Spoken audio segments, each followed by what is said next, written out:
Hi there. Thank you very much for joining me on this presentation. My name is Ramzi Debab. I'm from École Nationale Supérieure d'Informatique in Algeria. So welcome to Algeria and welcome to my home.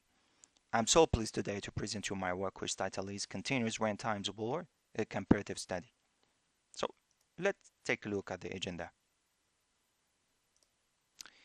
First of all, we'll try to describe our problematic where the main question is, what is the best containerization technology for my prod?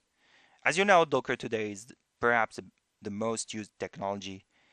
It's very lovely, especially by developers. It's very easy to use, very easy to instantiate developed environments by pulling simply images from Docker up in a couple of seconds. But in the context of mission critical applications where security, for example, is very big a concern, Docker is not perhaps the best solution. And in the literature, we kind of find different solutions that can be used, and the purpose of our paper is to help you to choose the best solution that can fulfill correctly your objectives. For this reason, in the second point, we'll try to present quickly the existing solutions and related works. After that, we'll present some tests and statistics related to some benchmarks that we have applied on the different containers runtimes. We analyze the results, and finally we conclude and present some perspectives and future work. So the containerization is becoming the de facto technology for hosting workloads. Why? Simply because the containers are so lightweight and fast compared to classical VMs.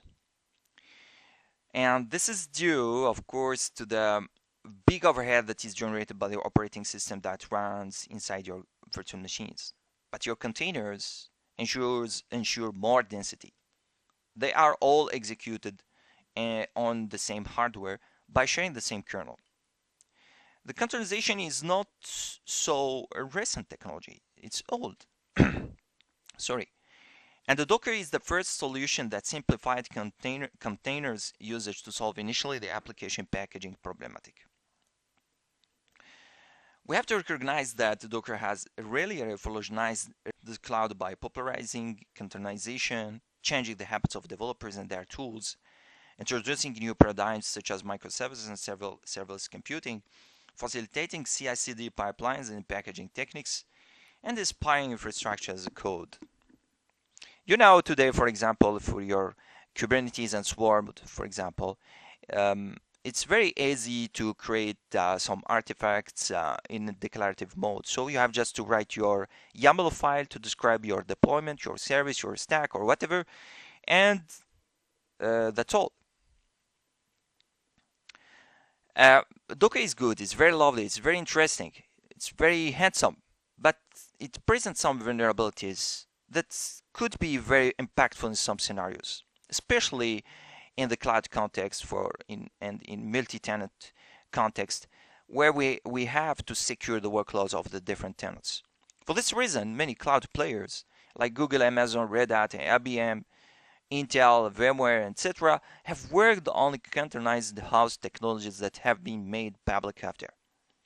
Nowadays, we are knowing 4 types of releases: the OS virtualization-based solutions, the micro VMs-based solutions, Cisco's virtualization-based solutions, and finally the unikernels-based solutions. Here we kind of see very quickly, and we kind of mention the different solutions that we are knowing today. For the native runtimes, we kind of mention Docker, Podman, and the Rocket. For the micro VMs based solutions, we can mention the WSL2 from Microsoft, the Firecracker from Amazon, the Kata containers from Intel. Gvisor from Google is an excellent example of Cisco's virtualization-based runtimes. And finally, IBM Nebula is a real implementation of unikernels-based runtimes. So let's describe briefly and quickly the different solutions. For the OS virtualization, we present Docker. So Docker is based on the container daemon, which is a CNCF standard to manage containers executed by the RunC, which is also an OCI runtime. And the containers are created from images, which are also OCI compliant, stored in the registry. So the problem of Docker is in its container D daemon. And this daemon has to be run or executed in a root mode because the Docker is based on three pillars of the Linux kernel. The first one is namespace, which ensures the operating system isolation between the different processes, the C groups in order to apply constraints in terms of resources, and the unified system, of course. And in order to manage and handle some namespaces like the mount namespace and network namespace, so daemon in this case has to be run in root mode according to Docker. In addition to that, Docker presents some drawbacks. Container escaping. This is due to containers misconfigurations, shared namespaces, excessive capabilities, and privileged mode, etc. The privileged mode, for example, is very, very dangerous, and we use it generally in order to allow the containers to access to some resources, to hardware resources, for example. But when you are sharing your namespaces with the host, here it's very difficult, especially when your entry point is executed in root mode. So in this case, you can do very, very dangerous things to your host. And in this case, you can impact all the workloads that are running from other tenants. Inner container attacks that result from malicious code and vulnerabilities in images. For this reason, we can find the DTR solution from Docker Enterprise Edition that analyzes continuously your images, and you can define some policies in order to prohibit using some images that present some vulnerabilities in your production environment. Finally, we can mention the cross-container attacks that result from network defaults, C-group defaults, and excessive capabilities. For this reason, we can find some kernel modules like CComp, AppArmor, Tumoyo in order to limit the syscalls that are generated from your containers to the hardware. As alternative, we can mention Podman, for example, from Red Hat, which runs the containers in a rootless mode. So a rootless mode and daemonless mode. So the Podman manager is not based on a daemon. And there is no need to execute your containers in root mode. However, there are some limitations. For example, if you want to map a port, 80 ports to your containers, this is not doable in a simple user mode. So you have to execute, in this case, your pod manager, in a root mode. However, Docker has successfully imposed the RANC and its own images formats as OCI standards. So today, any runtime has to be OCI compliant in such a way that it could be integrated with the Docker, with Docker-D, with the container-D, and we can use the same CLI, the Docker CLI, in order to execute containers. And any OCI compliant runtime has to run or instantiate containers from Docker images. Another solution is based on micro VMs. So in order to harden the security and the isolation of the containers, we have thought about the hardware virtualization. So we know that the hardware virtualization is very interesting, an interesting solution in order to increase the isolation and the security. For this reason, we can find many solutions that are based on micro VMs principle, like Amazon Firecracker and Intel Kata containers. But we'll just present the WSL2 from Microsoft. This solution is very simple. You have just a lightweight VM that executes a given distribution, for example, Ubuntu. And in this lightweight virtual machine, which is so lightweight comparing to classical virtual machine, inside this machine, we can find the Docker engine that is handled by the Docker client that runs on your Windows. So in this case, you have the same experience as a Windows. So you just use the Docker client in order to manage your containers in Linux. We have also an implementation of a 9P server on the Linux distribution and on Windows in such a way that you can mount the file system of an operating system, of each operating system. So in this case, I can visualize my file system of Windows in Linux and vice versa. Another solution is based on syscall's virtualization principle. So the technique is the syscall's virtualization is a technique that translates the syscalls from an environment to another. This is the same principle that was applied by WSL1, for example, in order to translate syscalls from Windows to Linux.